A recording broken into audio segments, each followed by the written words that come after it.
Hi, I'm Jamie Kill-Miller of Pandora Astrology, And I'm Julia Mijas.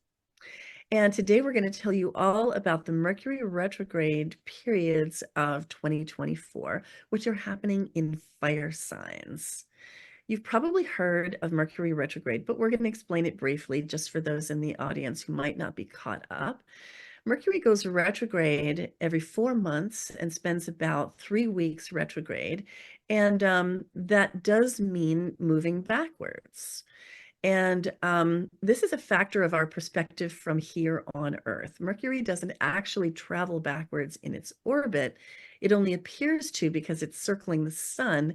And from our perspective, it looks like Mercury is moving backwards while it's swinging around the far side of the sun.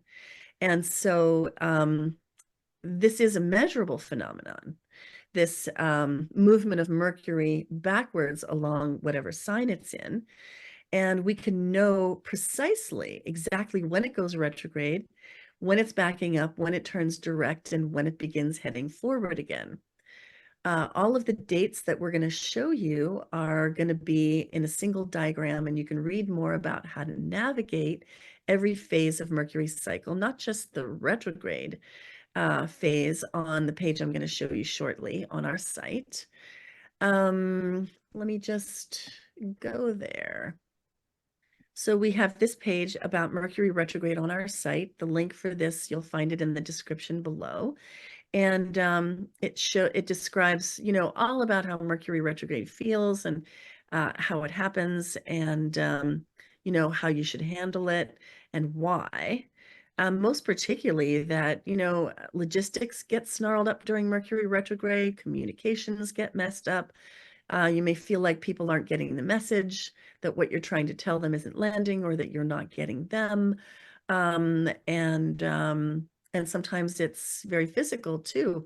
Office machinery can break down. Messages can literally get lost physically.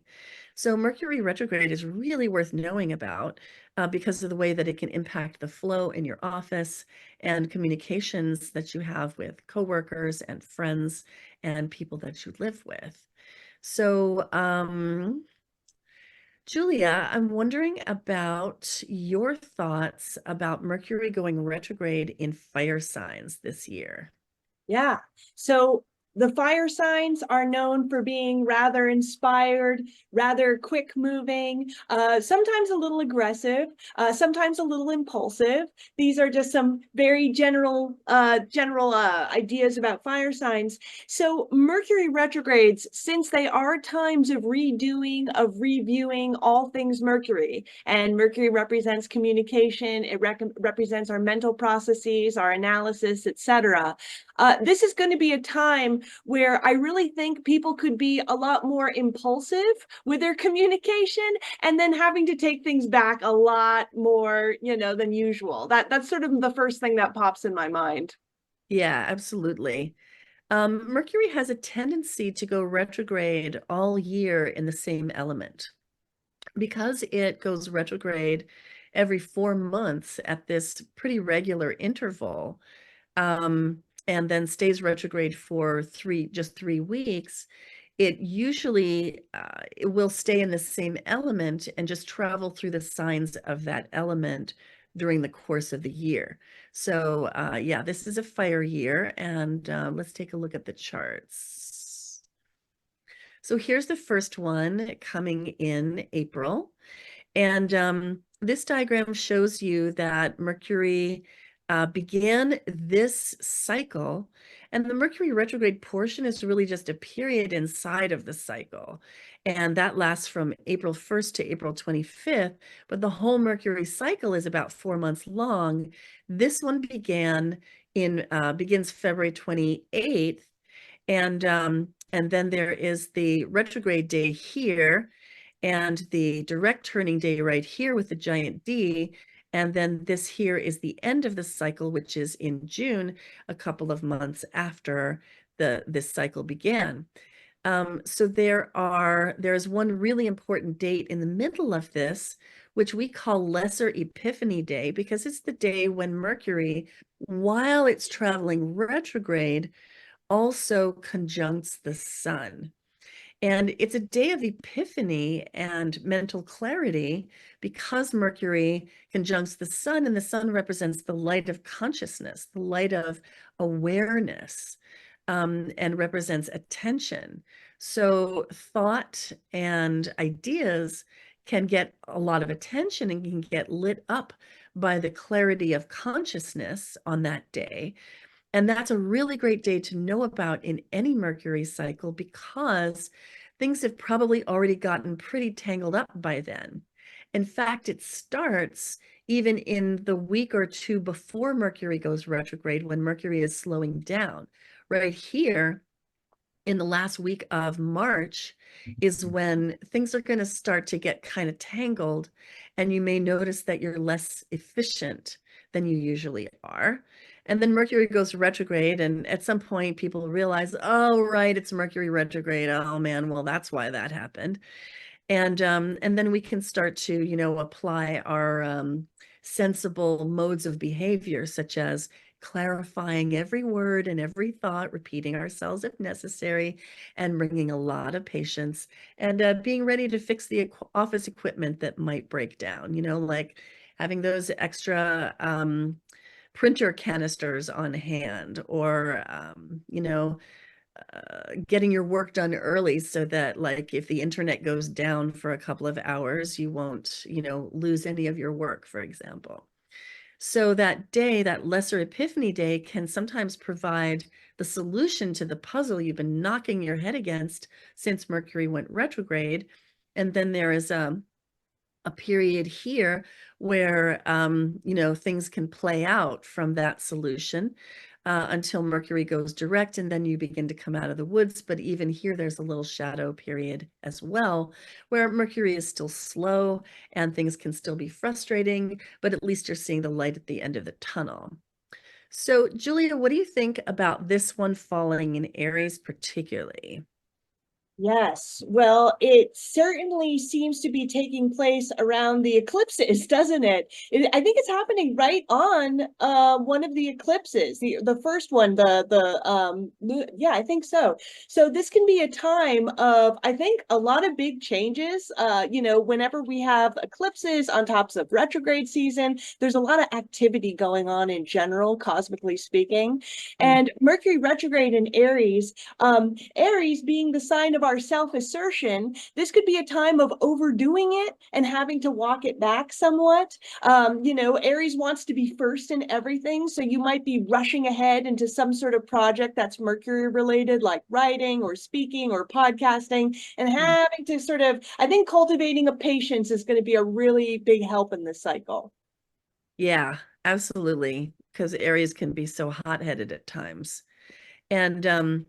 And I think the eclipse that you're talking about is the eclipse that's happening, I think it's April 8th, that coincides That's with right. this lesser epiphany day. Yes. That eclipse falls in 19 degrees of Aries, and Mercury is going to be all up in the business of that eclipse. And that eclipse is looking a little nerve-wracking because of Chiron's involvement. And so there could be some rage in the air. And Yeah. so having your communications be really clear around this lesser epiphany day could be super important. It could be, the difference between something really bad happening and something only a little bit bad happening. Yes. And I'm not usually so doom and gloom. So, I mean, it doesn't have to be that way, and that's always my mantra. But I think, knowing what might be coming is, forearmed, as they say. Let's look at the second eclipse coming up in August, where Mercury starts the cycle conjuncting the sun in Gemini and then moves on all the way into Virgo, and turns retrograde in Virgo, which is not a fire sign, an earth sign, but still it's going to retrograde into Leo and spend most of its retrograde period in Leo, traveling backwards to 21 degrees of Leo. So it's going to cover more of a fire sign than an earth sign. And Julia, what are your thoughts about this one? Yeah. So the combination of fire and earth, I mean, you couldn't get two more different elements together, I think. Especially when Mercury is going retrograde in Virgo, which is Mercury's own sign. It's kind of like a little bit of having issues, but also having some facility in Mercury too, because Mercury does really well in Virgo. It could be a really good time for editing or going back over your analysis in some way. Mercury in Virgo is really good at seeing the faults and picking that out. So you may think you've figured out all the faults, but then have to go back and refine those imperfections. Then in Leo, this is a much bolder sign. Leo is quite theatrical. Leo is quite expressive. So this Mercury might not be as fault finding as it was earlier in the cycle, but it might have to rein in its own ability to express itself. Maybe it kind of was overly theatrical and got the wrong point across, and it has to kind of go back over it. With these two different elements, I think that it's going to manifest in some radically different ways, all in the same cycle. Yeah, and I think it's fortunate actually that this doesn't coincide with an eclipse, because the Yes. eclipses are going to happen in October, I think. And Yeah. so it's not going to intersect with this one, which is great, because Leo can sometimes be super overbearing, right? Oh my Lord. And Yeah. so there could have been some communication that was just a little bit too pushy, a little bit too demanding, a little bit too, you know, queenly or kingly, and not in a good way. And so maybe some need to clean up after that. Mm. And let's take a look at the third one. So this one starts in November. November 25th is when Mercury goes retrograde in Sagittarius, and then backs up in Sagittarius until mid-December, December 15th, when it turns direct at 6 degrees of Sagittarius. What do you think about this one, Julia? Well, it's all pretty much in the same sign, which at least makes it a little more consistent. Mercury traditionally has a little more trouble in Sagittarius. It tends to, Mercury, the function of Mercury is to be very precise. And Sagittarius is just a very broad-based sign. It wants to see the big picture, where Mercury likes to see the small picture. So that's where a little bit of the challenge of Mercury in the sign lies. So I think that this would be a time to sort of watch for not being precise enough in situations, for not being what's another good word, specific enough, maybe trying to and I know I'm going to mess this up. Generalizing. Generalizing, that's a much, Yeah. be careful with your overgeneralizing, and you might realize you have to go back and sort of like pick out the finer details in there.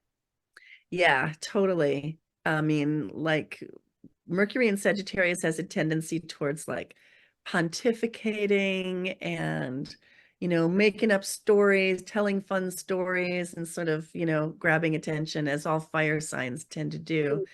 And Sagittarius can be super opinionated.